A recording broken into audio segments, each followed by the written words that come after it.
ধারাবাহিকভাবে কমছে দেশে বনাঞ্চল, কমছে বৃক্ষ আচ্ছাদিত এলাকা। ক্ষয়িষ্ণু বনাঞ্চলে জীববৈচিত্র্য ফিরিয়ে আনতে নির্বাচনী ইশতেহারে ২৫ কোটি বৃক্ষরোপণের অঙ্গীকার করে বিএনপি। সেই প্রতিশ্রুতি বাস্তবায়নে এবার ১৫০০ কোটি টাকার প্রকল্প নিতে যাচ্ছে পরিবেশ, বন ও জলবায়ু পরিবর্তন বিষয়ক মন্ত্রণালয়। জুন মাসে বৃক্ষরোপণে এ কর্মসূচি উদ্বোধনের কথা রয়েছে প্রধানমন্ত্রী তারেক রহমানের। সংশ্লিষ্টরা বলছেন, আগামী ৫ বছরের স্বল্প, মধ্য ও দীর্ঘমেয়াদী এ ৩ ধাপে এ কর্মসূচি বাস্তবায়ন করা হবে। এর ফলে জলবায়ুর বিরূপ আচরণ থেকে রক্ষা পাবে বাংলাদেশ। সুমন মাহমুদের রিপোর্টে বিস্তারিত। বিএনপি নির্বাচনী ইশতেহারে আগামী ৫ বছরের মধ্যে দেশব্যাপী ২৫ কোটি বৃক্ষরোপণ, ১০,০০০ নার্সারি উদ্যোক্তা সৃষ্টি, ৬ লাখ মানুষের কর্মসংস্থান সৃষ্টির কথা বলা হয়েছে। বর্তমানে বনভূমি রয়েছে ১৭,৮৪,০০০ হেক্টর। এই কর্মসূচি বাস্তবায়ন করতে সরকার ইতিমধ্যে ১৫০০ কোটি টাকার একটি প্রকল্প নিয়েছে। আগামী জুন মাসে বৃক্ষরোপণ কর্মসূচির মাধ্যমে এই কর্মসূচিরও উদ্বোধন করার কথা রয়েছে প্রধানমন্ত্রী তারেক রহমানের।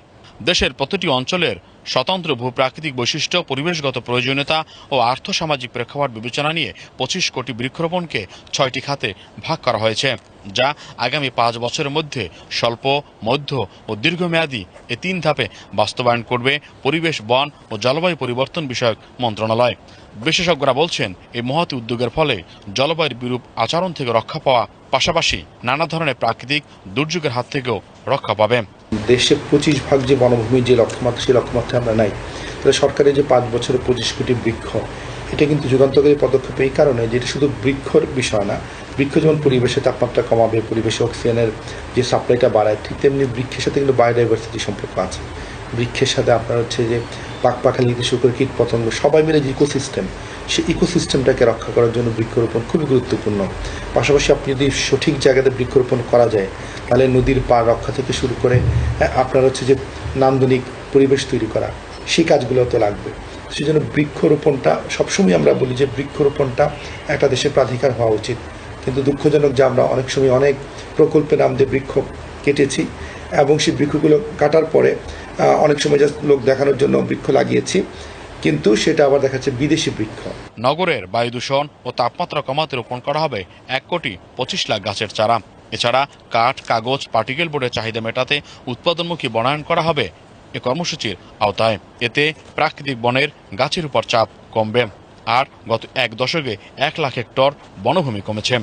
এছাড়া প্রান্তিক ভূমিতে রোপণ করা হবে ৩,৭৫,০০,০০০ গাছ। শিক্ষা প্রতিষ্ঠান, ধর্মীয় প্রতিষ্ঠান, সরকারি বেসরকারি অফিস প্রাঙ্গণ ও বসতবাড়ির আঙিনা ও খালি জায়গাকেও এ বনায়নের আওতায় আনা হবে। বনায়ন রক্ষার জন্য মাই ট্রি মনিটরিং অ্যাপ তৈরি করা হবে। নদীর চর বা নদীর তীরবর্তী এলাকায় যেখানে নদী ভাঙন বেশি হয়, সেখানেও কিন্তু আমরা বৃক্ষরোপণের মাধ্যমে নদী ভাঙন আমরা কমাতে পারি। পাশাপাশি বৃক্ষরোপণের মাধ্যমে কিন্তু কর্মসংস্থানের সুযোগ আছে এবং এর মাধ্যমে লোকাল যে ইকোনমির একটা রিসাইক্লিংয়ের একটা সুযোগ আছে।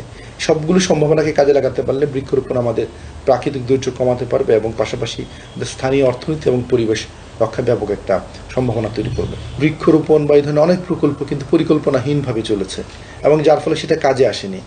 এখন বৃক্ষ কোথায় কি প্রজাতির গাছ লাগাতে হবে, সেই জন্য উদ্ভিদ বিজ্ঞানী যারা আছেন তাদের পরামর্শ নেওয়া উচিত। আবার এটা কোথায় লাগালে প্ল্যান হবে, সেই জন্য পরিকল্পনাবিদদের পরামর্শ নিতে হবে এবং সেটা নিয়ে সেভাবে এলাকা মাফিক কমিউনিটির সাথে সম্পৃক্ত করার বিষয় আছে। তাহলে এটা একটা সামগ্রিক পরিকল্পনা মাফিক করতে হবে। কর্মসূচির ধারণাপত্রে আরো বলা হয়েছে, উপকূলীয় অঞ্চলে নতুন জেগে ওঠা চর, বন, উপকূল জুড়ে সবুজ বেষ্টনী তৈরিতে ১০ কোটি গাছ রোপণ করা হবে। চট্টগ্রাম, পার্বত্য চট্টগ্রাম, সিলেটের পাহাড়ি অবক্ষায়িত ও দেশের মধ্য অঞ্চলের অবক্ষায়িত শালবন পুনরুদ্ধারে লাগানো হবে ৫ কোটি চারা। এই কর্মসূচি পুরোপুরি বাস্তবায়িত হলে আগামী দিনগুলো হবে নিরাপদ ও সবুজায়নের মত সংশ্লিষ্টদের। Suman Mahmud, BTV news, Dhaka.